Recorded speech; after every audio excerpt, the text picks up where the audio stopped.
Ginian misalnya. Seperti yang dulu lagi. Jadi dulu kan gini ya, Banyumas itu dulu kan kota rawa-rawa. Terutama kalau di pinggir Kali Serayu itu daratannya tinggi, tapi di sebelah selatan alun-alun Banyumas itu rawa sebenarnya. Bahkan kemungkinan alun-alun Banyumas, Masjid Banyumas itu dulu termasuk rawa, walaupun rawa dangkal gitu ya. Tapi itu kalau menurut cerita yang saya dengar itu dulu rakyat Banyumas disuruh menyumbang lah tanah ya, entah sepikul entah pakai dibawa untuk menguruk alun-alun. Nah sehingga apa? Masjid Banyumas itu airnya air rawa-rawa.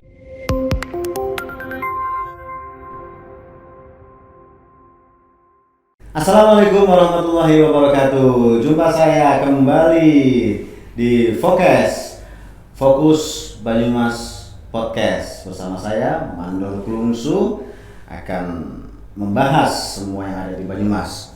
Kali ini bahasanya adalah banjir Sungai Serayu. Banjir Sungai Serayu yang juga disertai cuaca yang ekstrim terjadi di wilayah Banyumas. Banyak beberapa wilayah di Banyumas terendam banjir. Oleh karena itu saya hadirkan sejarawan sekaligus juga budayawan, dosen pengajar di UMP, yaitu Profesor Sugeng Priadi, yang nanti akan menjelaskan tentang bagaimana itu banjir Sungai Serayu sendiri. Oke, kita hadirkan Profesor Dr. Sugeng Priadi M.Hum. Assalamualaikum Prof. Waalaikumsalam warahmatullahi wabarakatuh. Jumpa kembali ya Prof. Iya. Nah ini bahasanya kali ini beda Prof. Sehat-sehat selalu ya Prof. Alhamdulillah. Begini Prof, banjir Sungai Serayu ini Prof. Iya. Yang terjadi di beberapa kecamatan di wilayah Banyumas itu. Iya. Itu bagaimana Prof? Apakah memang murni karena cuaca ekstrim atau bagaimana Prof? Dari kajian sejarah dan budayanya Profesor Sugeng. Ya. Saya kira memang benar ya. Ini kelihatannya gejala cuaca ekstrim. Cuaca ekstrim. Ya, karena hujannya ini kan berlangsung terus menerus. Nah, tapi kalau dibandingkan dengan ya tahun 1861 ya mungkin berbeda ya. Pada waktu itu saya kira lingkungan fisik kita ya, jadi kayak saya kira hutan dan sebagainya itu masih asri sekali. Ya, masih asli karena pada tahun 76 sama 76 saya sering kali mancing ya di pinggir Sungai Serayu. Itu Sungai Serayu itu tahun 76 itu masih bening. Masih bening sekali. Iya, tidak butek seperti sekarang. Nah, sekarang sudah butek lah. Butek sekali. Ya, karena butek itu ternyata mempengaruhi loh.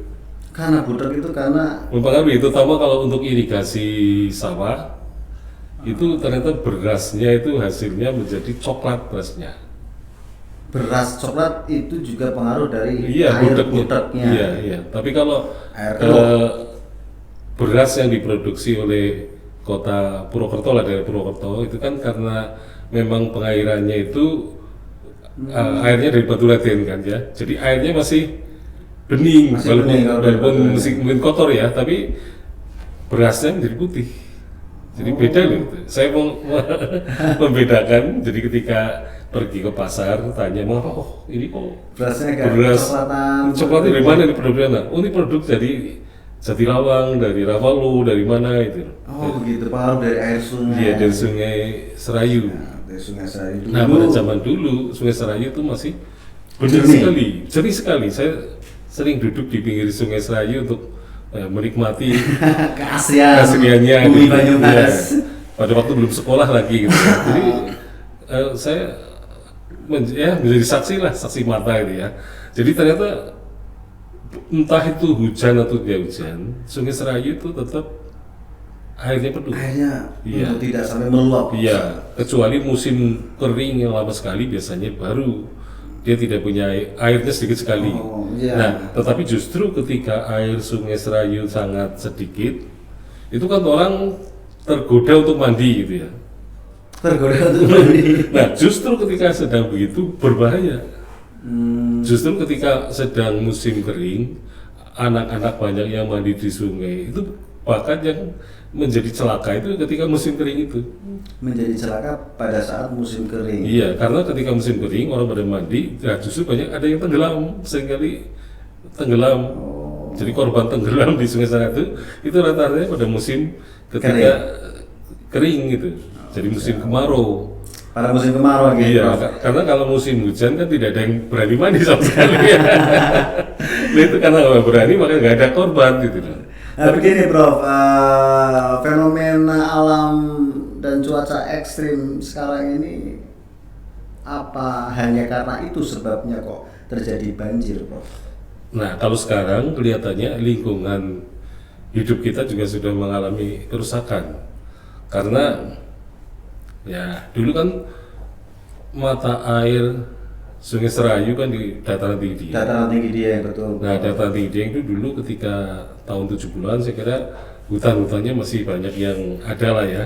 Nah, sekarang setiap sejengkal tanah sejengkal itu murni untuk orang menanam kentang, kubis itu.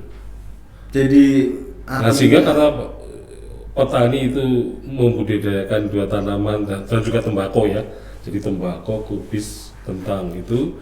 Nah, sehingga kemudian mungkin hutan-hutannya dikalahkan gitu kan. Jadi orang berlomba-lomba dan oleh karena itu menyebabkan mereka kaya sebenarnya. berarti itu Yang memang meningkatkan tingkat ekonomi di sana tinggi itu. Jadi kaitannya juga bisa penyebabnya dari hulu ya, Prof? Dari hulu, ya. Dari hulu, oke. Kalau Nah, sekarang, kira-kira, Prof? Nah, itu dia sekarang tuh. Misalnya bendungan Merican itu, Jenderal Sudirman. Itu wah airnya luar biasa tadi. Itu menunjukkan bahwa di hulu juga saya kira hujan. Oh, lebih deras. Lebih deras lagi. Siap. Nah, kira-kira, Prof, perubahan wajah Sungai Serayu itu dimulai kira-kira tahun berapa itu? Yang tadinya kan Profesor menyebutkan tahun 70-an masih jernih. Nah, sekarang sudah menjadi budak, mulai terjadi kebudakan, kekeruan itu kira-kira dimulai di tahun-tahun berapa itu? Jadi saya kira dekade 80-an lah saya kira. Dekade 80-an. 80-an ya. Berarti mulai ada penanaman-penanaman itu. Iya, tahun di sana itu. Orang pada intensif sekali orang pada. Iya. Nah, kemudian juga tebing-tebing Sungai Serayu itu banyak yang longsor sudah pada masa itu. Sedimen dari atas turun, tapi kelongsoran sehingga ada jalan desa di pinggir Sungai Serayu itu ada jalan dari Kota Lama ke barat itu lurus ada jalannya dulu. Sekarang sudah hilang. Sudah habis ya. Faktor tadi sedimen longsor. Iya. Jadi bagian Kota Banyumas yang terutama berkaitan dengan tebing-tebing Sungai Serayu itu banyak yang longsor sudah. Sehingga banyak tempat-tempat seperti ya di Kedungter itu. Di Kedungter kan ada situs yang dulu diduga candi, pelatarannya cukup lebar. Sekarang habis. Kedungter. Candi apa itu? Itu candi Hindu gitu. Karena patung-patungnya juga patung Hindu. Dan sekarang sudah habis sama sekali. Pelatarannya habis. Iya, longsoran semua itu. Iya. Begini, Prof. Dalam kajian sejarah juga dulu ternyata banjir di Banyumas itu juga pernah terjadi yang sangat besar sekali. Iya. Bahkan ada istilah petik mangan manggar. Iya. Nah, apakah ini bahkan banyak sekali Arab terjadi atau akan terjadi seperti tempo dulu? Iya. Petik mangan manggar gitu. Iya. Itu gimana itu, Prof? Jadi petik mangan manggar itu kan ramalannya Kiai Meranggi Kejawar. Untuk ramalan Kiai Meranggi Kejawar. Iya. Jadi beliau kan ayah angkat dari Adipati Merapat atau Joko Kaiman itu. Nah, kemudian memang orang Banyumas pada waktu itu juga tidak tahu apa yang dimaksud dengan betik ya, karena betik itu kan air sungai, ikan sungai yang saya tawar yang kecil-kecil itu. Nah, kok bisa sampai ke atas gitu ya? Bisa ke atas pohon kelapa gitu ya. Nah, pikirannya apa itu. Tapi setelah terjadi banjir itu memang masyarakat Banyumas baru tahu itulah yang dimaksud dengan petik makan mangga. Nah, berarti itu saat itu pohon kelapanya setinggi ya? Jadi itu sebenarnya pohon kelapanya itu 3 meter lah. Jadi itu sebenarnya digambarkan bahwa pohon kelapanya itu setinggi ketika pertama kali berbunga. Oh, ketika pertama kali berbunga, setinggi ketika pertama kali berbunga. Berarti sekitar 2 meter, 3 meter. Iya, 3 meteran itu saya tahu. Jadi bukan seperti pohon kelapa yang menjulang, yang tua itu ya. Oh, siap. Ya. Karena kalau itu terjadi itu lebih gawat lagi, lebih parah lagi. Karena ternyata setelah diurut-urut itu ya, tempat banjir yang paling parah itu memang di Kota Banyumas. Tapi begitu naik ke arah perbukitan itu ternyata tidak sampai ke misalnya Desa Pesinggangan. Ya, Pesinggangan agak tinggi. Agak tinggi itu kan. Betul. Nah itu tidak masuk ke daerah Pesinggangan, masih di perbatasan antar Desa Pesinggangan Pekunden misalnya. Iya. Itu banjirnya tidak jauh di situ. Ya kemarin itu kan terjadi yang di Kemeranjen ya, Bro. Ya. Sekarang Tapi kalau Kemeranjen itu di selatan gunung ya. Selatan gunung. Iya. Jadi itu Kemeranjen dan Sungkyuh, Tambak Tambak. itu kan dulu daerah laut misalnya. Oh. Dataran rendah atas laut itu kan. Jadi Makanya ada nama Nusa Wungu, ada Nusa Jati, masa nah itu dulu daerah laut itu, ada pulau-pulau kecil lah. ada pulau-pulau kecil itu daerah Iya. laut. Iya. Sampai Kemeranjen sekarang Soma Gede yang terjadi kemarin itu. Iya, Soma Gede. Rawalo itu Iya. memang karena dataran-dataran. Jadi itu memang das Serayu, daerah-daerah Sungai Serayu. Oh. Jadi otomatis kalau Sungai Serayu meluap ya akan mempengaruhi daerah sekitarnya ya, termasuk tanah longsornya pasti, gitu kan, banjirnya juga pasti gitu. Nah apalagi kalau dari hulu juga hujan deras. Ya. Ya, menarik ini Prof. Tadi bahwa terjadinya banjir bandang yang istilah petik makan manggar itu atau ikan sungai makan bunga kelapa ya. itu adalah ramalan dari Kiai Merangi Kejawar. Iya. Nah, ramalan itu udah tempo dari ramalan Kiai Merangi sampai terjadi itu kurun waktunya berapa ya? Itu kan dari tahun 1570-an ya. 1570-an. Terjadi tahun 1861. Oh. Ya. Jadi- 7161 gitu ya. Jadi Kiai Merangi Jadi ya- meramalkan akan terjadi banjir Iya. atau hanya Ya. petik makan manggar. Iya, yang ngomong betul sama makan manggar aja. Tapi Oh. kapan terjadinya tidak diceritakan. Oh. Tidak Dan diceritakan. terjadi di Terjadinya itu ya sekitar 310 tahun. 310 tahun. Iya, 310 tahun. Oke. Oke, Prof. Kembali ke banjir sekarang ini. Yang saya tahu juga bahwa ternyata banjir ini juga 20 tahun yang lalu juga terjadi banjir ya, Prof. Ya, sekitar tahun Berarti 2000-an ya, 2000-an juga ya. terjadi banjir. Jadi tahun 2000-an saya memang ada acara di Banyumas, ada ini pembahasan mengenai budaya Banyumas. Dan itu pas sedang terjadi banjir. Sedang banjir, tapi banjirnya apa istilahnya? Belum, mungkin tidak separah sekarang. Tapi Jadi- ini berarti kan debit air hujannya atau cuaca buruk. Iya, cuacanya memang air Sungai Serayu sudah naik gitu pada waktu itu. Tapi akhirnya saya memang tidak menginap, saya langsung pulang ke Purwokerto pada waktu itu. Jadi benar-benar saksi sejarah ya, Prof. Iya. Yang banjir tahun 2000, 2000 itu. pun pada saat di situ sekarang Iya. juga Iya, saya kurun waktu 20 tahun. 20 tahun. Jadi saya setiap saat melihat ke selatan, ke Kota Banyumas. Hujan lagi menggayai. Oh. Berarti sekarang kalau hujan 3 hari berturut-turut itu bisa dipastikan ada daerah yang Ya banjir terendam seperti banjir. kemarin itu. Jadi bisa terjadi peristiwa 1861 itu terulang gitu ya. Nah kira-kira Prof, apakah dengan fenomena alam itu dari pemerintah sendiri bisa tidak membuat apabila debit air hujan itu memang deras sekali ya, Iya. agar tidak terjadi keparahan banjir? Iya. Solusinya itu apa, Prof? Iya. Menurut kajian Profesor? Ya, saya kan membaca apa ya. Jadi dari sekian banyak tanaman yang bisa mengurangi gitu ya. Mengurangi banjir, mengurangi longsor. Itu sebenarnya nenek moyang kita sudah memuliakan pohon itu. Artinya pohon itu sangat dihargai dengan dipakai oleh dalam simbol ya, misalnya kain. Kain. Jadi misalnya ada kain kawung, batik kawung ya. Batik kawung itu kan pohon aren, buah aren Pohon lah. aren itu Iya, kawung. iya, buah aren.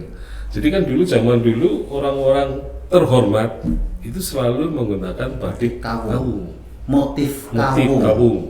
Oh. Karena memang tanaman itu dari hasil penelitian orang asing itu dianggap sebagai pohon sangat ajaib, pohon ajaib, Pohon ajaib. ajaib. Pohon aren itu. Iya. Karena pohon aren itu kalau ditanam dia paling tidak akan mengurangi longsor. Terus akarnya sangat menyerap air. Akarnya sangat menyerap air. Iya. Nah, kalau apabila sekarang sudah banyak terjadi banjir seperti ini, Iya. masih memungkinkankah penanaman pohon aren Ya nanti setelah banjir ini mestinya harus mulai? harus mulai itu. Jadi kalau menurut saya yang ditanami ya di perbukitan dan kemudian sepanjang sungai. Nah nanti pekarangan-pekarangan setelah itu. Jadi yang yang didahulukan itu bukit-bukit Bukit-bukit. dan juga iya, Massal. Penanaman massal pohon Iya, aren. iya, iya. Ini salah satu solusi ya, Iya, Prof ya. dan itu nanti juga ada akibat ekonominya. Oh, dari Jadi- kemanfaatan pohon aren tersebut. Iya, pohon aren itu kan pertama bisa dibuat gula ya, Ya, bisa Iya. dibuat gula aren. gula aren. Dan bahkan lebih baik daripada Baik. gula biasa. Iya, kelapa. Kelapa. Iya. Jadi kualitasnya bagus, terus bisa untuk orang-orang yang kena diabetes ya, minum Iya. bebas ya. Gitu. Tapi manisnya sangat manis. Tetapi yang terpenting itu adalah bisa membuat bioetanol. Bioetanol. Iya. Jadi itu bioetanol kualitas tinggi gitu. Pohon aren tersebut. Iya. Jadi kalau misalnya itu ditanam, katakanlah wilayah Indonesia ditanami aren semua Bisa. dan diurus oleh seluruh bangsa Indonesia, maka ketika bangsa Indonesia semuanya bekerja ngurusi pohon aren, Tidak ada pengangguran. tidak ada pengangguran, bahkan kekurangan tenaga kerja. Malah bisa mendatangkan tenaga kerja dari sana karena kita kekurangan. Iya, kekurangan. Karena kita kekurangan. Nah, kalau itu bioetanolnya bisa diproduksi, maka tidak perlu lagi mengambil fosil ya, terutama untuk bahan bakar. Bahan bakar. Iya. Jadi artinya pohon aren selain kemanfaatannya tadi juga bisa untuk gula, bioetanol, longsor dan banjir. longsor dan banjir. Iya, dan menumbuhkan sumber air, mata airnya. Bisa menumbuhkan sumber air. Iya. Dan pasti di bawah atau di sekitar pohon aren itu pasti airnya akan jernih, tidak butek gitu. Jadi ternyata orang dulu sudah itu ya, Iya, Prof. tetapi Dari pakai kelihatannya kawung itu iya, sendiri. Iya, dari kawung sendiri sudah Sudah memberikan simbol. simbol ya. Makanya kan nenek moyang kita kan sering memberi nama tempat Gunung Mas, berarti kemungkinan di situ ada Gunung Mas.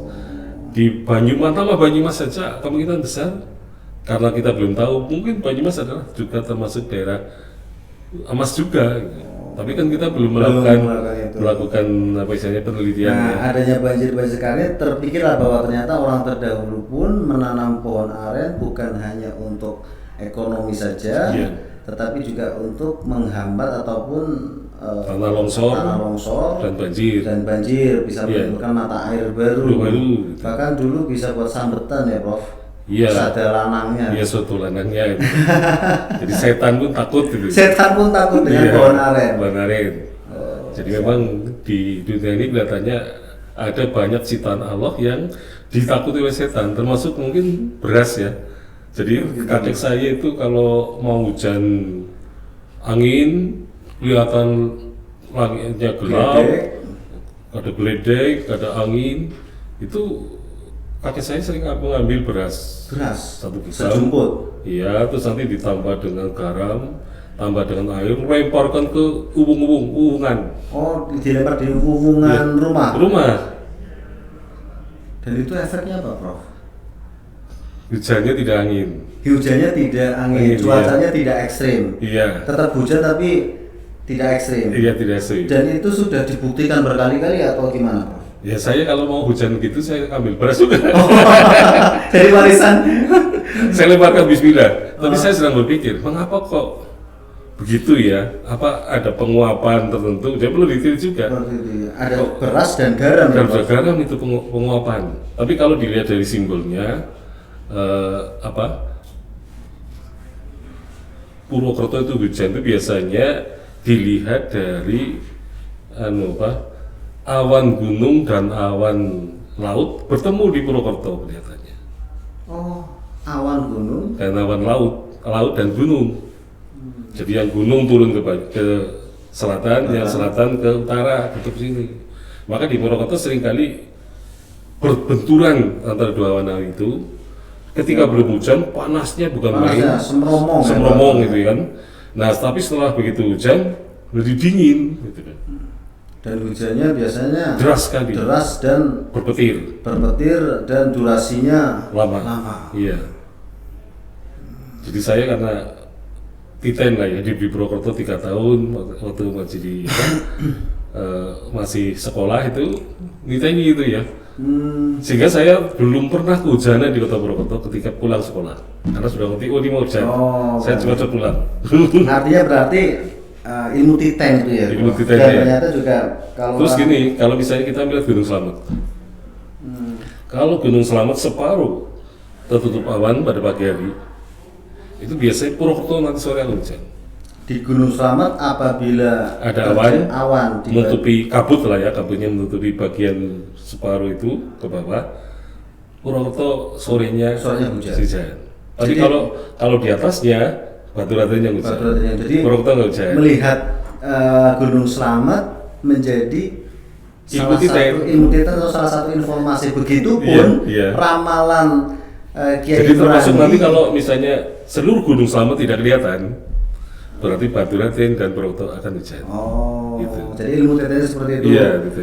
Ramalan-ramalan itu juga sebagai salah satu alat informasi untuk terjadinya sesuatu di, Iya, misalkan terjadi di suatu daerah ada ramalan ini menjadi salah satu alat informasi ya, Prof. iya. Ya, Paling tidak masyarakat sekarang bisa bersiap-siap ya melakukan usaha-usaha untuk supaya tidak terlalu parah gitu kan. Jadi sebenarnya yang namanya ramalan jangan dipercaya. Yang namanya ramalan jangan dipercaya. Iya, tetapi kita harus belajar terhadap ramalan itu supaya kita tidak terlalu menjadi korban konyol ya dalam peristiwa itu gitu loh. Jadi sebenarnya orang pada zaman dulu kan memang ada yang mempunyai lantik panggraitane ya. Jadi pikirannya Lantip, cerdas. Ya, jadi mendapat petunjuk dari Sama kuasa. sama kuasa bahwa akan terjadi begini-begini gitu kan.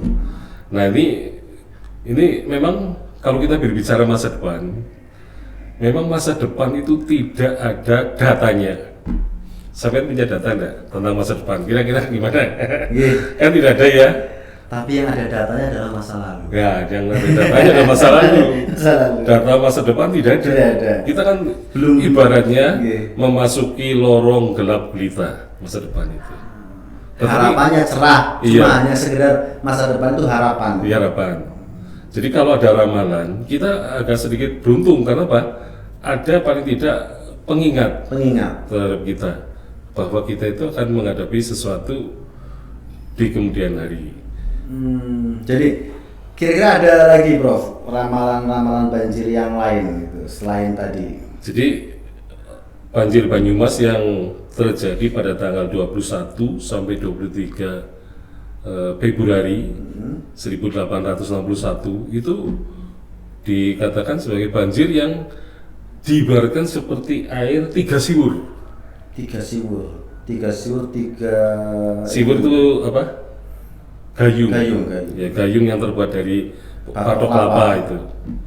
Tahun 21 sampai 23 Februari Februari 1861. itu diibaratkan Tiga tiga siwur. siwur. Nah ini ada ramalan lagi. Oh, ada lagi, Bro. Iya, yang akan datang ini belum terjadi nih. Nah, tapi belum terjadi. Belum terjadi. Itu ramalan dari mana itu, Bro? Ya orang Banyumas juga. Jadi Sumbernya dari kalau jadi tadi apa ya? Jadi pertandanya salah satunya ya, Banyumas itu akan dicuci, akan dicuci. diasai. Oh, Ada ungkapan gitu, mau diasai. Jadi karena kotor. karena kotor. Iya. Karena sudah terlalu kotor ini Banyumas harus dikumbah Kumbah, tuntas. iya, kumbah tuntas. Nah itu nanti Maka terjadi banjir ini Ya, kemungkinan akan terjadi banjir seakan-akan lagi. mencuci Banyumas. iya mencuci Banyumas. Nah itu ramalan yang belum terjadi itu malah mengatakan 7 siwur. 7 siwur. Iya. 1861 3 siwur. 3 siwur. Dan ramalan yang belum terjadi 7 siwur. 7 siwur. Berarti 2 kali lipat. Dan itu Tambah 1 lagi plus 1. Plus satu lagi. Iya. 2 kali lipat plus 1. Iya. Dan itu anggapannya adalah mencuci Banyumas. Banyumas. Ya, Banjir kalau sekarang Banyumas memang saya juga kalau ke Banyumas sudah agak asing ya. Keadaannya tidak seperti tahun 70-an, 80-an ya. Jadi masyarakatnya itu lebih Dan guyup gitu ya. Sekarang sudah sangat tidak jelas. Jadi seorang ustadz bisa dikritik tajam gitu ya. Ya, ustadz yang dulu sangat dihormati sekarang disepelekan misalnya gitu ya. Iya. Jadi ada banyak perubahan. Dan ini juga, Bro, yang berkembang di masyarakat juga bahwa adanya banjir di Banyumas ini katanya akan terjadi perpindahan ibu kota ke Purwokerto. Itu benar atau tidak? Yang dulu ya peristiwa itu. Iya. Iya, itu sebenarnya tidak benar. Jadi banjirnya kan 1861. Pindahan ke Purwokerto tahun 1937. Kan jauh. Jauh. Iya. Jadi bukan karena alasan banjir, Bukan ibu alasan kotanya banjir. pindah. Iya, bukan. Jadi itu sebenarnya alasan pribadi saja. Gitu ya. Tapi ada juga kaitan ramalan-ramalan Banyumas sudah terlalu kotor maka harus dicuci. Iya. Bahkan ramalan yang lain lagi terjadi bahwa Banyumas akan bali maning kasih gemien. Dengan banjir ini Banyumas akan balik maning Kayak gemien misalnya. seperti yang dulu lagi. Jadi dulu kan gini ya, Banyumas itu dulu kan kota rawa-rawa. Terutama kalau di pinggir Kali Serayu itu daratannya tinggi. Tapi di sebelah selatan alun-alun Banyumas itu rawa sebenarnya. Bahkan kemungkinan alun-alun Banyumas, Masjid Banyumas itu dulu termasuk rawa, walaupun rawa dangkal gitu ya. Tapi itu kalau menurut cerita yang saya dengar itu dulu rakyat Banyumas disuruh menyumbang lah tanah ya, entah sepikul entah pakai dibawa untuk menguruk alun-alun. Nah sehingga apa? Masjid Banyumas itu airnya air rawa-rawa, Air rawa. jadi tidak jernih. Oh, jadi itu Jadi, selatan Serayu. Ya di selatan Pendopo sebenarnya. Selatan Pendopo. Ya kalau katakanlah SMP lah, SMP itu mungkin batas SMP Banyumas itu dan SD Negeri 2 Sudagaran itu batas. Nah sebelah selatannya itu masih rawa. Dan itu dulu rakyatnya nguruk dengan tanah. Nguruk dengan tanah, ceritanya begitu. Nah sehingga kemudian dibangun masjid. Karena dulu kan kota itu dulu namanya Kota Selarong. Oh iya, Kota Selarong. Kota Selarong itu kota yang menghadap ke utara ke Sungai Serayu. Jadi Sungai Serayu itu adalah latar depan. Ya beda dengan sekarang. Kalau sekarang kan sungai menjadi latar belakang. Tempat untuk membuang kotoran manusia, tempat membuang kotoran rumah tangga, tempat sampah dan sebagainya. Kalau dulu Kalau menjadi tidak dulu latar utama atau latar depan, ya. Jadi ibaratnya itu adalah jalan raya. Jadi orang tidak akan membuang sampah di depan. Oh, berarti fenomena alam dan kesadaran kita membuang sampah tidak pada tempatnya ya. Iya, itu karena ada jalan raya darat sekarang. Dulu kan jalan rayanya sungai. Orang menggunakan perahu, ada perahu tambang untuk menyeberangi sungai, gitu ya. Nah sehingga pakai itu sehingga kota Selarong itu menghadap utara, Menghadap utara. menghadap Gunung Slamet, juga menghadapi Sungai Serayu. Sungai Serayu. Jadi Serayu itu menjadi Acuan ya. acuannya latar Iya. depan dari kota Selarong. Selarong. Nah, Tapi makanya- sekarang menjadi latar belakang. Belakang, iya. Oh, iya. Berbeda jadi. Nah makanya di pinggir Sungai Serayu itu ada namanya Dukuh Sri Manganti, menganti. Karena kata menganti itu adalah tempat orang kalau mau sowan kepada Adipati itu harus menunggu di balai si Manganti itu. Jadi Manganti itu di dekat sungai, Oke, daerah Prof. sungai itu. Jadi Serayu sendiri, Prof. Serayu sendiri itu memang nama asli Serayu atau bagaimana? Atau dulu juga ada? Tadi dibilang Profesor mengatakan bahwa Serayu dulu di Selarong itu menjadi latar depan. Iya. Nah, peradaban-peradaban di Serayu itu apa saja? Jadi Serayu itu, nah ini belum ada orang meneliti mengenai hubungan sungai dan peradaban. Belum ada, Prof. Belum ada, terutama yang di lokal sekarang ya. Misalnya Bengawan Solo, Oke. ini pengaruhnya terhadap peradaban Jawa itu apa? Kelihatannya belum ada yang mendalam itu. Nah termasuk Sungai Serayu. Nah ternyata Sungai Serayu itu sepanjang alirannya itu meninggalkan peradaban yang sebenarnya luar biasa. Seperti apa, Prof? Jadi contohnya misalnya banyak ditemukan candi-candi Hindu aliran Siwaistis. Aliran Siwaistis. Jadi menyembah Dewa Siwa. Sehingga di situ pasti ada lingga, ada yoni, ada Dan itu patung ditemukan di sepanjang Serayu. Serayu. Iya. Sampai ke dataran tinggi Dieng. Kalau dataran tinggi sampai ke Sanjaya itu Wangsa Sanjaya, Prof. Kalau dia Iya, kelihatannya begitu. Pramataram. Pramataram. Iya, kelihatannya begitu. Aliran itu peradabannya berarti Jadi peradaban Mataram itu Siwaistis. kemungkinan dari Banyumas juga. Jadi ada pergerakan dari arah barat menuju ke timur. Jadi karena Sanjaya kan asalnya dari Galuh, Galuh. yang ada Galuh di- Purba atau Galuh? Galuh Kawali. Galuh Kawali. Ya, Ciamis lah, di Ciamis. Ciamis. Nah, kemudian pindah ke sini ya, terus menyusun ke arah Pegunungan Dataran Dieng, kemudian sampai ke Sindoro Sumbing, kemudian ke Merbabu Merapi. Jadi itu kawasan Mataram itu di situ awalnya, tapi kemudian setelah itu berpindah ke selatan ke daerah DIY. Jadi dulu kan yang di sebelah antara Gunung Merbabu Merapi, Sindoro Sumbing itu dulu namanya Medang Ripoh Pitu. Oh, Medang Ripoh Pitu. Jadi ibu kota Mataram di Medang yang ada 7 pohon mangganya. Poh kan 7. Pitu ya. Pitu. Ya, 7 pohon mangga. Nah nanti setelah itu disebut Medang Ibumi Mataram. Nah Bumi Mataramnya itu masuk ke DIY. Jadi dari Temanggung mengarah ke selatan. Itu Medang Ibumi Mataram. Ibumi Mataram. Tapi sebelum itu ke Temanggung dulu. Oh, Temanggung Di dulu. Temanggung ada Medang Mamrati. Medang Mamrati. Imamrati. Jadi Mamra itu juga mangga, Ti itu 7. Oh, Jadi di Sanskertaan kan. Sanskertaan. Jadi orang Indonesia dulu gaya-gayaan.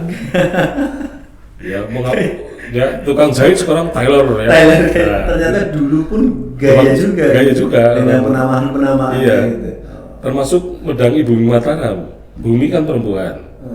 Mangga itu juga perempuan. Terus di Mamrati kemudian diterjemahkan ke bahasa Sanskerta lagi, yaitu Mataram. Oh, gaya ya orang Gaya juga. Jadi Mataram itu artinya apa? Mataram itu mother. Mother. Iya. Sama tingkatnya dengan mother, mater. Kalau bahasa Jerman, mater kan Latin. Iya. Mother bahasa apa? Kalau nggak Perancis, Belanda gitu ya. Mother ya. Ada yang mother, bahasa Belanda, ada bahasa Perancis. Mataram perubahan. Jadi itu Mataram itu bahasanya bahasa Indo-Jerman sebetulnya. Mataram bahasa Indo-Jerman. Iya, Sanskerta itu yang jadi yang bergerak sampai ke India, India ke Indonesia. Kalau yang ini dari Timur Tengah ke Latin, ya, Latin kemudian masuk ke Eropa. Jadi sebenarnya nenek moyangnya bahasanya ini satu rumpun. Satu rumpun. Iya, Mataram. Jadi Mother. Mataram itu mother. Kan poh itu simbol perempuan. Poh simbol. Karena perempuan itu poh itu kan mangga itu bunder. Bunder. Jadi buah-buah bunder itu adalah simbol perempuan. Kalau yang apa dalam bentuk kayak apa seperti tongkat itu laki-laki. Jadi kalau sirih digulung menjadi sadak itu simbol laki-laki. Makanya kalau laki-laki kawin lempari sadak. Oh, jadi lempar harus digulung dulu. Digulung dulu, lemparkan ke pengantin perempuan. Berarti Linggayoni juga laki-laki perempuan. Iya. Buah yang bulat juga simbol perempuan, buah yang seperti tongkat juga. Iya. Artinya itu belum pernah diteliti peradaban Sungai Serayu. Iya. Jadi Sungai Serayu kan dulu namanya Kali Lanang. Orang sekarang masih mengatakan Kali Laki-laki, Sungai laki-laki. Iya. Kali Lanang. Iya.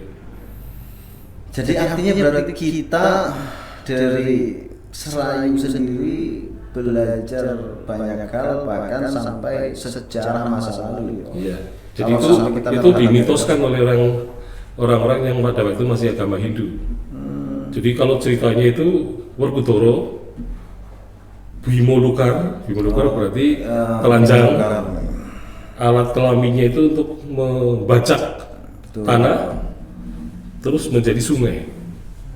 Karena alat kelaminnya besar, kuat, maka sungainya besar. Nanti ada cerita lagi dari utara, Padita Durna. Padita Durna itu karena alat kelaminnya sudah kecil, tua, sudah lemah, maka hasilnya kecil. Jadilah kelawing gitu ya. Nah, ketika kelawing dan Serayu bertemu, itu di situ terjadi ada ini dalam cerita Mahabharata itu kan ada cerita timbangan. Jadi timbangan di pertemuan sungai itu. Jadi 100 Kurawa sudah kumpul semua. Kan berarti di bawah kan ya? Betul. Yang Pandawa itu 4 sudah di situ. Werkudara belum sampai, Bima belum. Nah begitu dia sampai dari Dieng, dia langsung meloncat sini, kan langsung jatuh. Yang sini jomplang terlempar ke 100. Hanya dengan satu bima mereka terlempar kemana-mana. Makanya kan dalam mitosnya itu Purbalingga termasuk daerah Kurawa. Dari Banyumas, Pandawa, Purbalingga, daerah Kurawa, ada Sungai Kelawing. Terutama utara Serayu lah. Serayu. Iya. Nah, kata Serayu sendiri, Prof, apakah itu memang aslinya namanya Serayu atau apa? Iya. Kalau menurut Bujang Amanik ya, kalau Bujang Amanik hanya menambahi Sarayu dengan Cisarayu. Iya. Hanya menambah dengan aslinya Cisarayu. Iya, Cisarayu. Nah, kelihatannya sih sungai ini kan sering disebut ini tuh. Ada Bengawan Silugonggo. Iya. Jadi nama Gangga, Silugangga, ya kemudian jadi nama-nama yang berbau sungai di India dibawa ke sini tampaknya. Jadi itu ternyata karena tadi ada penyesuaian. Iya. Serayu sendiri ternyata juga kaitannya dengan budaya Hindu. Bahkan sampai cerita tentang tadi Mahabharata, tentang cerita tentang India. Nah, sehingga memang cerita Mahabharata itu seperti seolah-olah terjadi di sini. Malah seperti seolah-olah terjadi di sini. Iya. Menurut keyakinan orang Jawa. Nah, begini Prof, sikap kita sebagai generasi sekarang terhadap Sungai Serayu itu bagaimana Prof? Karena ini kita kembali bahwa ini banjir, oke lah ini adalah fenomena alam, tapi juga kita juga sering buang sampah sembarangan pula, terjadinya longsor. Tadi ada solusi penanaman pohon kawung secara massal. Sikap kita Prof menurut Profesor sebagai generasi terhadap Serayu ternyata nemu luar biasa ilmu banyak dari sejarah dan semuanya, Pak. Sampai beras tadi juga menjadi berubah kuning gara-gara Serayu sungainya butek gitu. Gimana Prof itu, Pak? Ya. Jadi saya kira generasi muda ya harus memelihara lah lingkungan, ekosistemnya memang sekarang mungkin jauh lebih rusak, bahkan mungkin rusak sekali lah kalau dipandang dari tahun 1861. Jadi tahun 1861 saja lingkungannya masih bagus, ekosistemnya ya. Terjadi banjir juga gitu. Nah sekarang apalagi sekarang lingkungannya sudah rusak. Iya, lebih parah lagi. Makanya kalau sampai terjadi 7 sibur, ya wajar saja sebenarnya. Jadi memang kalau ide saya sih itu tadi penanaman pohon kawung itu tidak hanya di daerah Banyumas saja, tapi dari hulu. Jadi memang harus ada kerjasama antara Kabupaten Wonosobo, Banjarnegara, ya, Purbalingga, Banyumas, Cilacap itu harus. Muaranya dari Cilacap. Iya, karena lewat itu. Meskipun pada zaman dulu Sungai Serayu itu kalau dilihat dari foto udara itu dulu sungainya mengalirnya ke selatan. Sungainya mengalir ke selatan. Iya, saya punya foto udaranya. Jadi Sungai Serayu itu dari Bundadit itu ke selatan ke daerah Bagelen. Nah tampaknya bisa saja terjadi gempa tektonik yang menyebabkan sungai itu kemudian mengalir ke barat. Jadi ada geseran lempeng. Iya, mungkin geseran lempeng dan sebagainya ya. Itu kelihatannya ada perpindahan aliran Sungai Serayu dari dataran tinggi yang mestinya ke selatan kok ini terus ke barat. Oke, Prof. Artinya berarti adanya banjir itu karena benar-benar terjadi fenomena yang ekstrim, cuaca yang ekstrim, dan mulai kita bangun kesadaran untuk tidak buang sampah sembarangan juga, menjaga ekosistem Serayu dan anak-anak sungainya. Iya. Karena kalaupun dari Dieng itu katakanlah ya ekosistemnya diperbaiki, tapi kalau anak-anak sungainya itu juga airnya juga luar biasa itu, seperti Kali Sapi misalnya ya, Kali Kawin. Nah itu kan banyak yang mengalir ke bermuara ke Sungai Serayu. Ya, jadi artinya berarti tadi kayak ada pernyataan bahwa yang banjir di Banyumas itu adalah sebagai alasan perpindahan ke Purwokerto itu tidak benar. Tidak benar. Itu itu banjir itu pengaruhnya jangan dilihat bahwa itu hanya di Dasrayu. Tapi Dasrayu mungkin kawasannya lebih luas. Jadi contohnya nih ya. Sekarang misalnya banjir sekarang, ini Sukoharjo sudah kena tuh, Klawing. Jadi kalau Sungai Serayu itu meluap, pasti Sungai Klawing juga meluap. Anak-anak sungainya pada meluap semua. Nah dulu ceritanya, ini dari cerita rakyat ya, folklore rakyat, itu di desa Jompo, sebelum menjadi Jompo Kulon Jompo Wetan, itu dulu ada folklore yang mengatakan bahwa korban banjir Banyumas itu banyak di situ. Berarti saking besarnya saat itu. Iya, jadi saking banyak berarti melebar kota terus. Jangan-jangan Purwokerto juga banjir meskipun kecil ya. Nah sekarang saja Kali Pelus saja. Kali Pelus itu sudah adanya. Di Arcawinangun tebingnya kan banyak yang hancur. Jadi airnya tadi malam mungkin kelihatannya tak tinggi sehingga rumah yang di dekat sungai itu banyak yang tergerus juga. Dan itu juga ada rumah yang dileduk terbawa banjir juga. Ada 2 orang yang katanya terbawa banjir, kan berarti itu baru ibaratnya kalau saya mengatakan itu baru sepertiganya banjir yang dulu gitu deh. Jadi kalau misalnya nanti malam hujan seperti tadi malam, besoknya hujan gitu, ya mungkin peristiwa 1861 itu bisa terjadi lagi. Oke, Prof. Ya. Artinya bahwa kalau kita berbicara tentang sejarah yang tadi Profesor mengatakan bahwa sejarah itu ada datanya, dan kalau kita kupas tidak akan habis. Ternyata juga dari sungai saja, artinya kita bisa mendapatkan ilmu-ilmu yang luar biasa ya Prof.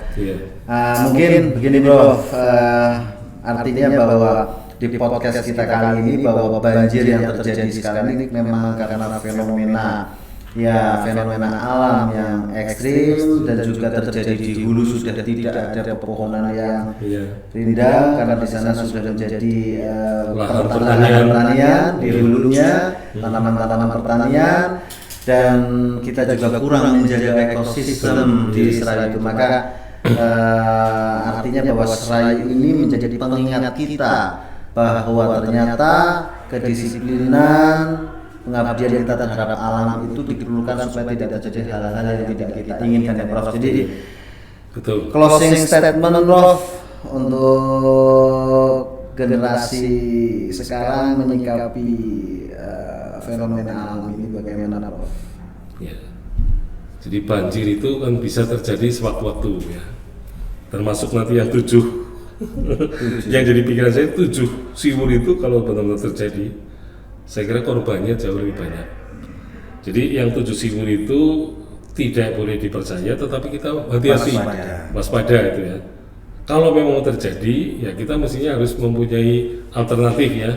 Karena ternyata dari banjir tahun 1861 itu banyak orang yang tidak siap mengungsi. Artinya mereka mungkin ingin bertahan di tempat gitu ya. Tapi karena bertahan di tempat, maka mereka ada yang kemudian tidak bisa fungsi lagi ketika sudah parah ya. Jadi ada yang naik ke, ceritanya kan naik ke mana itu atap Balisi Panji. Orang pada menyelamkan di sana, tapi kemudian ada cerita yang mistis lagi. Seolah Balisi Panji itu terlepas dari pondasinya. Jadi itu mungkin menarik Pak, mungkin itu nanti kita ngambang-ngambang di atas air, tapi ketika banjir surut kembali lagi. Dan itu si Panji tidak roboh gitu. Jadi pernah merasa yang di atas itu merasa terangkat. Ketika banjir selesai surut seolah kembali lagi, dan ini tidak. Dan ini menarik ya Prof. Ini berarti mungkin kita akan bahas di episode berikutnya Prof. Jadi dari Profesor Sugeng kita belajar banyak peradaban Sungai Serayu, dari ternyata banyak hal-hal yang kita tidak tahu, hanya persoalan sungai saja. Tetapi kalau kita tidak memperhatikan sungai, tidak memperhatikan lingkungan, maka fenomena alam yang ekstrim akhirnya menjadi kerusakan yang luar biasa di mana-mana. Semoga banjir di Banyumas cepat surut dan masyarakat yang terdampak banjir itu juga beri kesabaran agar mereka juga mampu kembali aktivitas seperti sedia kala. Terima kasih dari saya Profesor Sugeng. Mungkin kita akan jumpa lagi di episode setelah ini. Pasti akan banyak yang akan kita bahas karena di Profesor ini ilmunya luar biasa tentang Banyumas. Jangan lupa di like, di komen, di subscribe Fokus Banyumas Podcast. Jangan lupa juga Sugeng Priadi Channel. Terima kasih dari saya, Mandor Lusu dan Profesor Sugeng. Wassalamualaikum warahmatullahi wabarakatuh.